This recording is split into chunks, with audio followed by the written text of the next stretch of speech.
Hi everyone, it's Carrie here, and you are watching another episode of How to Be an Artist Creator Profile. And today I am really happy to chat with Grace Chon.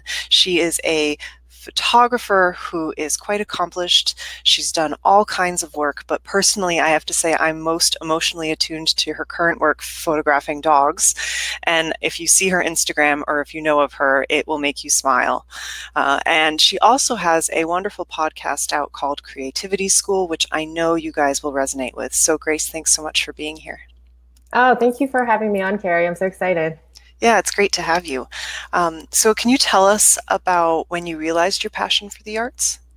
I think I've always been creative and into art as a kid, just really my whole life. And my parents were really great and very supportive. Anytime they saw me express interest in something, they would put me in the art class or put me in the piano class. And so I'm really glad that I was always exposed to all these things. They really paid attention to the things that I was naturally gravitating towards.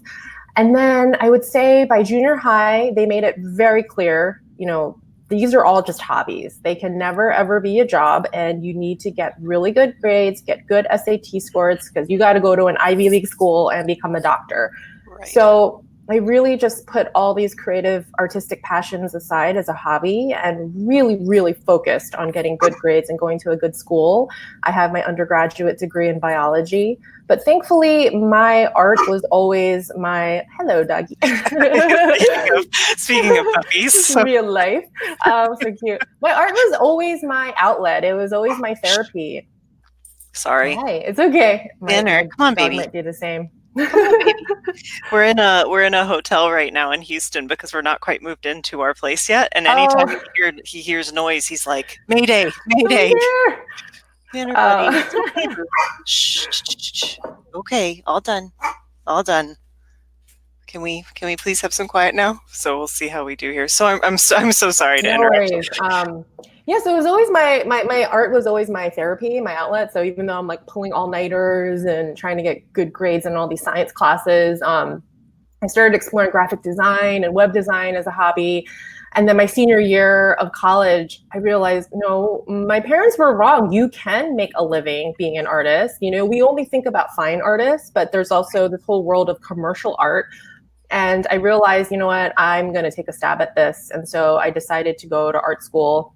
I threw all my eggs in a basket and I made a deal with my mom. I'm going to apply to get this master's degree. Not that that matters, but I feel like it made my mom happy to get the master's out of it. So I said, okay, I'm going to apply. And she said, if you get in, great. If you don't, you're going to pharmacy school. So thank God I got in and it changed my life. I really relate to your story, especially having a background in art education. And I had so many conversations with parents of high school students who said pretty much verbatim the thing that you shared. And there's so much pressure among young people to ignore their actual interests because of these kinds of like community-wide assumptions about what we can do with the arts. There's a lot of fear and I feel like lack of information happening, and so especially I was just talking to my husband about this last night because I feel like thanks to the internet, like we see all the possibilities out there of what you can do. Yeah. Being creative and doing something in the arts. But 25 years ago, that wasn't the case. And my parents are immigrants too. So it's like there was no example of possibility given, even for a long time. My mom didn't understand what I did. I ended up becoming an art director in the ad industry, which is a very creative job. And she just didn't even know what I did. She didn't understand. Yeah. And that's it, right? It's such I don't know, it's kind of this burden that's put on the children, right, to now educate parents to help them see that this is a viable path and we really can all find our way. It's true. And I just feel like at some point we need to forge ahead in what is right for us. Like we have to let go of those expectations that we feel from well-meaning people like our parents or our spouses or society, culture, or communities. Like it's about finding your own path and pursuing it. Yeah, exactly. So how did you come to find the unique style that now characterizes your work?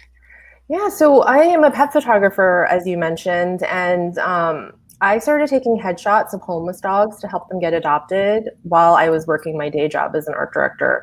So I don't know how familiar you are with the ad industry or your community, but it is notoriously stressful. Okay. You are like a human idea factory. You know, you go in, you're expected to churn out ideas at such a rapid pace. You know, you'll have all your ideas killed in the morning, and then you're expected to come to an end of day meeting with a fresh round of ideas. So it's really exhausting. And I just decided, okay, I'm going to take headshots of homeless dogs to help them get adopted because I need to do something to fill my soul. Otherwise, something really bad is going to happen to me. I was so burned out. And so, how I came across this unique style is really it's I say it's kind of like following breadcrumbs. You know, you just start and you just keep going little baby step by baby step towards things that you like. So for me as a photographer, it's like I would take a picture and then I would kind of look at it and be like, what is it that I like about this photo that I took? And what is it that I don't like? And then it's a process of trying to replicate the things that you do like. And a lot of times it happens accidentally. Like you look at the photo and you're like, what is it about this that I like so much? And just trying to do that. And then I really say I'm a portrait photographer more than anything. Like I actually really hate getting on set and being expected to take action shots because it's just not my forte. I really think it's interesting to look back. Hindsight is always 2020 because you can really start seeing those dots connect for how you came across your creative voice. But it's not like I did it consciously. It's a matter of doing the work and following those breadcrumbs to see how they get there. And where that led me is being a portrait photographer that really tries to capture the essence and the soul and the thing that makes this animal in front of me unique and alive and different. And I really do think when I look back, that tracks back to how I started. Because when you're doing adoption portraits, it's like I really wanted to take a portrait of an animal that captured their essence to get people in, to get them adopted. Right, right. I love this story because a lot of, especially like in general, I think we all are doing this and following breadcrumbs. Like you said, I love that you use that phrase. I hadn't even thought about it before in connection to voice, but you're right. And I always try to communicate to this community because a lot of people here feel like they don't yet have a voice or they can't really see it. They know there's something going on, but they can't quite see it yet. And I really like having multiple examples across different media because it really helps them see it doesn't matter if you're a photographer or a painter or you work in fiber, that there are these breadcrumbs, but it takes some conscious reflection time in between having those mistakes and aha moments where we're like, wait a minute, how did I do this? And why do I like it so much? So that we can be more conscious in those choices. Yeah, I think that reflection helps a lot. I really think it's really important for us to take a step back, not just in our own work, but in the work that we like. If you see something out there that you like, rather than just try to copy it, I think what's really important is you actually look and reflect, like you said, and figure out, why do I like this? And even knowing, why do I not like this? Because having that information, in advertising, we call it, look at the math. It's you're taking the thinking of what this person did and then applying it to your work. You're taking the thought process and applying it to your work versus just copying the work, which I think helps you get inspired by somebody versus copying somebody. And then when you're doing that with your own work, it's really like this analysis. And in that analysis of reflection, you can then take it to the next piece of art that you create. Yeah. And then that is the thread. That is the voice then, right? Yeah, If you see it all connect. Yeah. Something I think a lot of people struggle with in general with any art form too is how they decide when an artwork is finished. So how does that work with your process of these portrait photographs? Yeah, I think that's interesting because I know for someone like you with painting, it's really easy to overwork something. And then once you do that, it's hard. You can't really go back. No. Photography, especially with digital, I shoot all digital photography. It's different, because we work in layers. So if we make a mistake, we can go back. And for me, like I always work in layers because I want to be able to dial it back. So for me, especially as an art director, when you're working in the ad industry, I say I was always trained to find mistakes. I'd look at a photo for retouching, or I would look at an ad idea and try to find the imperfections in it, Right. and analyze it and know, it's not that I'm trying to make it perfect, but where can I improve this? So when I look at my own photography, I think I still have that analysis going on, and I'm always looking at it like, where are things in here that I can improve this? Of course, you always want to get it as close to the real thing in camera, But then with retouching and post-production, I have the flexibility of making it even better. So I'm always looking at my work with that lens. Where are areas I can improve this? And maybe it's too dark over here and I can lift the shadows. Maybe there's this trash can in the background that's really not adding to the story and I can take it out digitally. And then if I go too far, like I think especially with skin on people or retouching on the eyes, it's really easy to push it too far and make it look like alien or it's just not realistic. And then you can dial it back. But I think at some point it's really pencils down. Like if I'm working on a book and I have to submit my files to the publisher, like I have to tell myself this is finished and I'm okay with it. Because I think it's really easy to look at work and see the flaws and pick it apart. Like for me, like it feels like this like queasy feeling in my stomach and I hate that. Yeah. And it's so easy to beat yourself up. Like, why didn't I do this? I should have just done this last thing. I don't like feeling that way. And so it's a conscious decision telling myself, pencils down, this is great, and we're gonna keep going. Because especially for something like a book, I don't wanna pick up my book and pick it apart every time I pick it up. Exactly.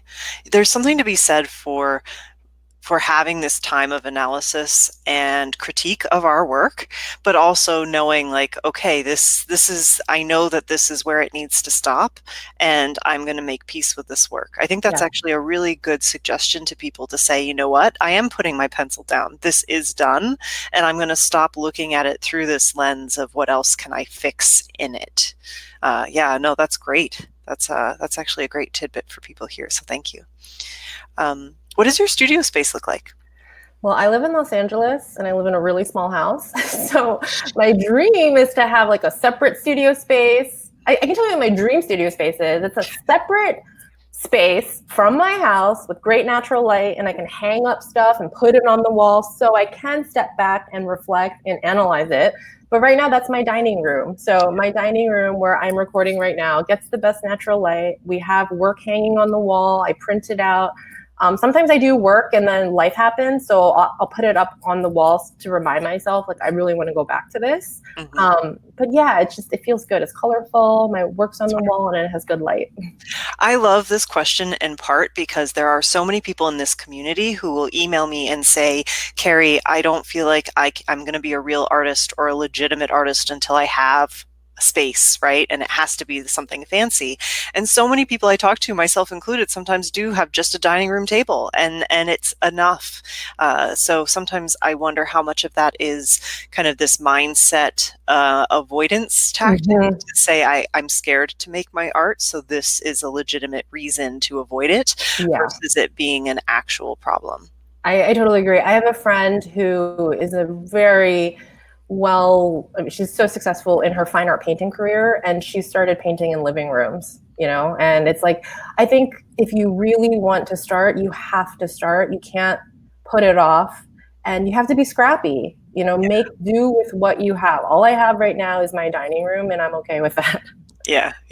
Like right now, right? I'm in a hotel in Houston until my new apartment comes up, and I have a tote bag filled with some art supplies, and I'll be throwing it out after or opening it all up to dig into after we're done today. But you got to make do if it's important to you, and it's part of who you are is this desire to create. We need to give ourselves space to do it. Absolutely. So let's see. I have a few other questions here. I'm just going to take a quick look. What's some advice that you wish you had when you were first starting out? When I was first starting out, I really had one foot in the ad industry still and one foot trying to be a photographer. And I think I just let so much fear and self-doubt stand in my way. And I understand, especially when you're forging your own path as a creative and an artist, it is so unknown in front of you.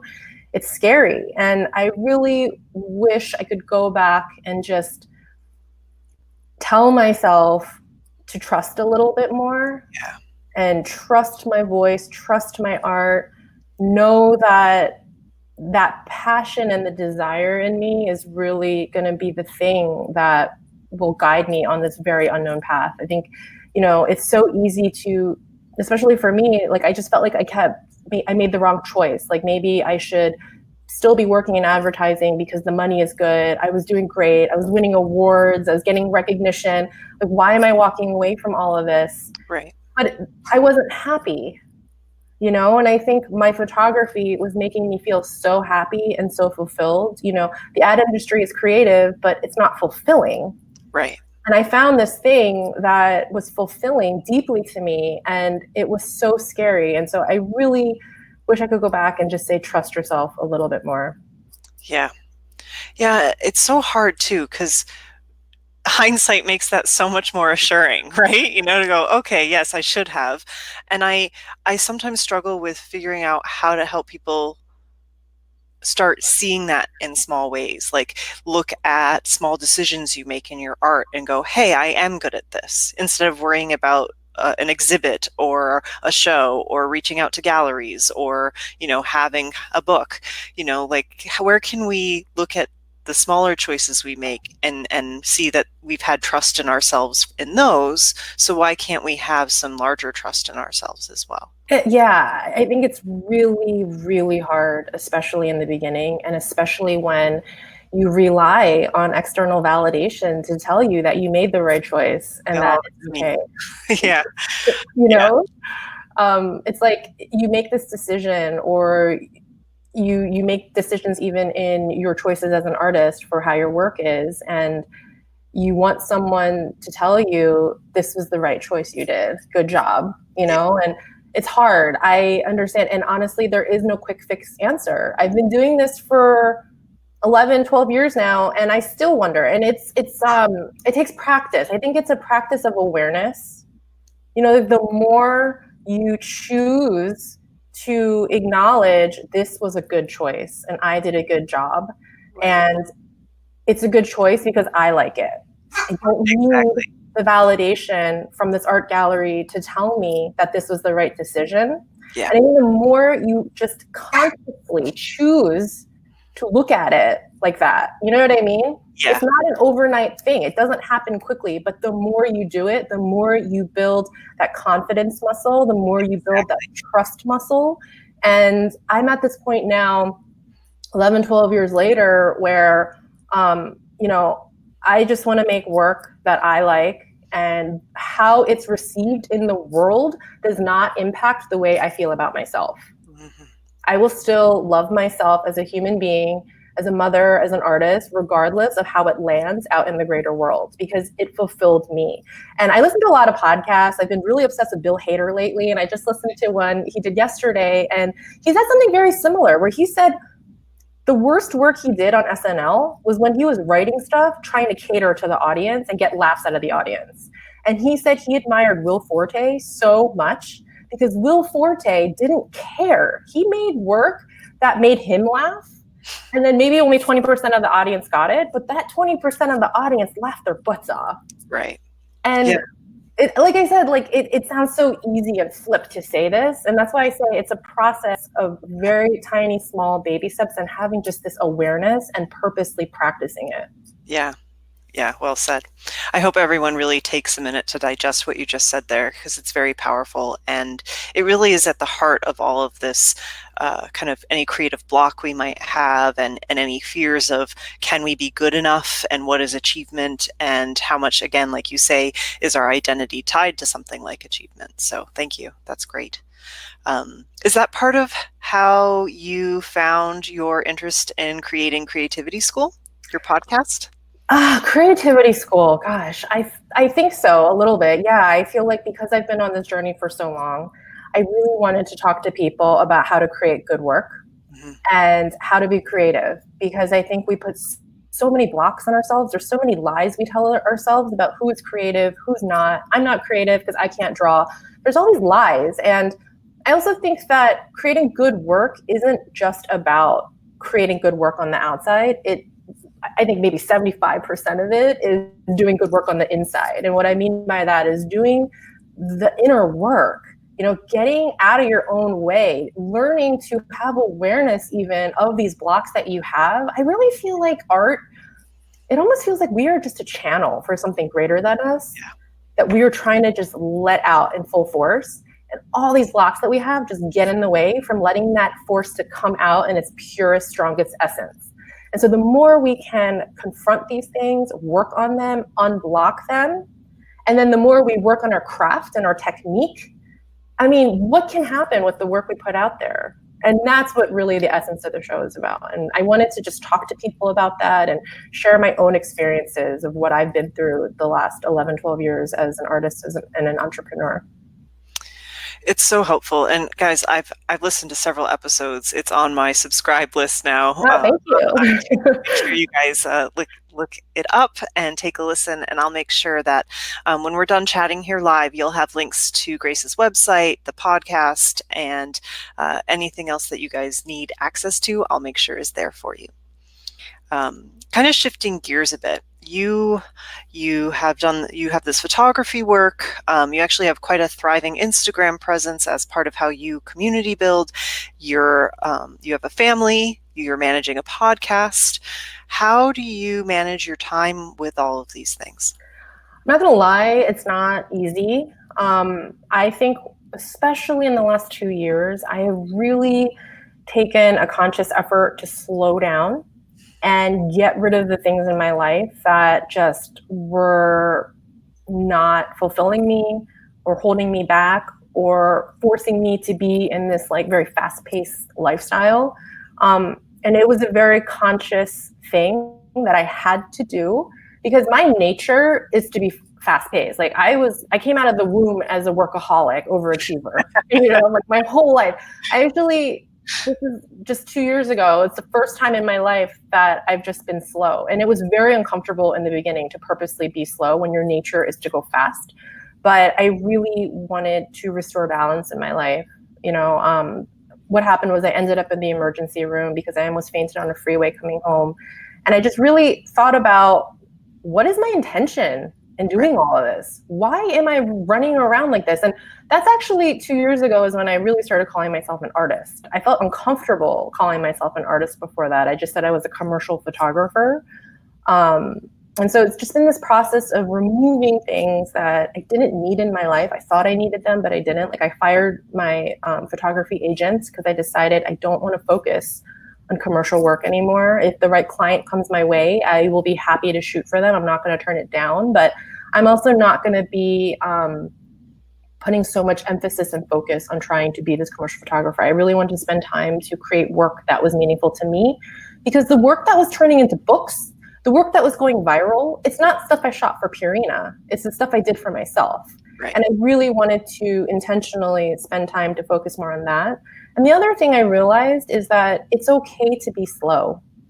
And so because I have so many things going on in my life, I mean, the podcast, it takes so much time. It's a weekly show. And I'm trying to juggle this with this new photo series I'm working on now. And with life, my son just started kindergarten. He's going to be in first grade starting next month. And so in an ideal world, I would be able to hold myself up in a room and just work on my art. And that's not reality. And I think I have accepted that, and I'm okay with being slow because we don't have to go fast all the time. There isn't some magical finish line that we're all trying to reach, right? We go in our own time, and I've realized that in going slow, I can still have amazing growth. And I think realizing that and living by that has let go of a lot of resistance. Because I think that if you feel like, God, like I really want to have this photo series out by this certain time, and you're rushing around trying to make it work, that's like major resistance. Right. And then you feel terrible. And I think for me, knowing like I can go slow, this work is going to be born in the time it's meant to be born. This is just my life right now. I have a 6-year-old. I have this podcast. The series is going to come out when it's meant to come out. I haven't set a deadline. So I work on it in bits and spurts. Like I said, I wish I could sit for 8 hours at a time and just crank this out. But I'll have an hour here before I have to go pick them up. Or sometimes if I really feel like it, I'll wake up 5 a.m. and I'll work on my podcast then. You know what I mean? It's just a matter of finding those little chunks where I can and being okay with this season in my life where I can't crank out work like I used to. I really hope that our listeners and people watching this take in what you said, Grace, because that's something we're all struggling with. The biggest objection or kind of problem artists repeatedly share in the Artist Strong community is finding time. Mm-hmm. And again, I feel like it's this lie we tell ourselves or unspoken rule that you have to have 8 hours in a studio to be a legitimate artist. And yet I almost know no creatives who find their time that way. Yeah.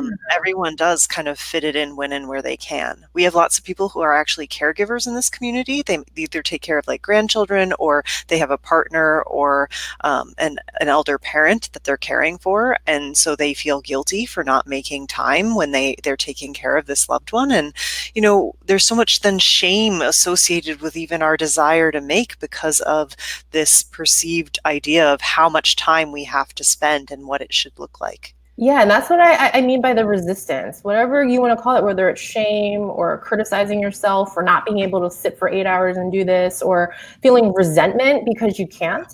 I think if you have acceptance for the season in your life you're in, and like I said, be scrappy with what you can do with the time that you have, because sometimes making the work isn't literally just about sitting and doing the work. I listen to a lot of podcasts and audiobooks because I'm busy, but I can still work on other things in myself by learning this information that I can then take to the work when I have time to sit down and make that work.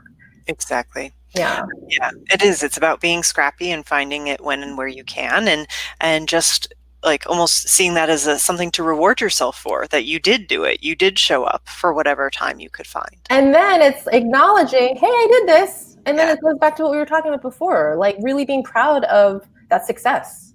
Yeah. Yeah. Amen. So I mentioned briefly that you do have a thriving Instagram presence. There are a lot of creatives here who are very interested in Instagram. They're either new to it, or they've been on it maybe for a year or two at most, or some people are thinking about joining. Do you have any advice for them for these artists who might want to build their own communities there? Yeah, I have a couple tips. I think number one, it's really important to be consistent in sharing your work, and share work that's meaningful to you, that you're proud of. Love it, even if you don't get the validation and the likes and the comments. I completely understand and relate to that. It doesn't matter how many followers you have. If you're an artist, you're going to feel insecure if you don't get the feedback from people. That's what we want. That's what we crave. Right. But don't let that, go into this trying to let that go as much as you can. This is not about you feeling bad about yourself when you put that out there, right? And so the thing that really helped me is share the work that's meaningful to you. And I look at it as I am doing this for other people. I am sharing my work so that other people can connect to it. And I have no expectations back from people. People are not obligated to give me anything. This is my value I am adding. Right. So that's one, right? But then there's a game to Instagram.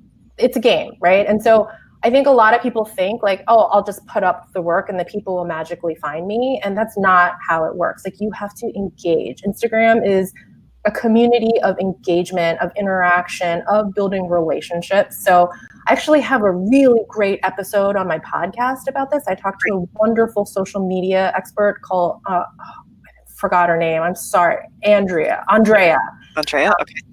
Her name's Andrea. Her tips were amazing, but really it boils down to you have to be willing to engage with other people. You can't just put work up there and think that it's magically going to get likes and you're magically going to get followers. It's really about building relationships. And then the other thing I love about Instagram is the kind of networking you can do. And I don't really think of it as networking in the traditional sense, because to me that word carries like a little bit of like sliminess to it. I look at it as building professional friendships, and then you just don't know what things can come from that. So a lot of guests I have on my podcasts are just these friendships I've built over the years of being on Instagram. And I think that kind of networking is actually much better, especially if you want long-term success with your art. Just being friends with people and then reaching out, say, when you might have a thing coming up and you think that they could be a part of it, you start connecting those dots that way. Yeah. Great advice. We'll make sure that that specific interview, in addition to Creativity School, is under the links here under the video so that you guys have access to that. We have one question left, but before we do that, I just want to thank you, Grace, for being here and for sharing your personal experience and your wisdom with this community. I know people are going to benefit greatly from this, even with all the dog barking in the background. It's real life. And thank you for having me on. I love talking about this stuff. That's why I have a podcast about it. So I'm really grateful for the opportunity to talk to your community. Yeah, no, I know that people are going to really resonate with this. So our last question is, what does it mean to you to be an artist? I touched upon this a little bit already, but I really think being an artist is just allowing this force in you, this energy in you. It's intangible. Allow it to just come out in its best form possible and turn into a tangible thing that you can use to share and connect with other people. That's wonderful. Thank you, Grace. Thank you, everyone, for being here and watching another episode of How to Be an Artist Creator Profile. I'd love for you to take this one step further and tell us one aha that you've had from this conversation in the comments below, and one action step that you can take for yourself to help you move forward with your art. It could be about mindset. It could be about building your Instagram presence. You choose, but be sure to post in the comments below so we can keep this conversation going. And I look forward to connecting with you all on another episode. Bye, guys. Thank you.